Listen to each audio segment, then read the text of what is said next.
част 1 говорихме как се организира входът. Днес как реално се взимат решенията и как се събират парите.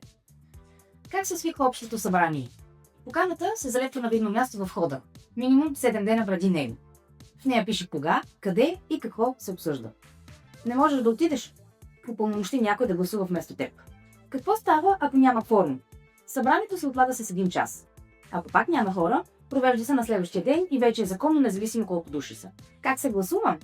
Повечето решения минават с обикновено мнозинство на присъстващите. За по-сериозни неща, основен ремонт, тегене на кредит, трябва по-голямо мнозинство от всички собственици.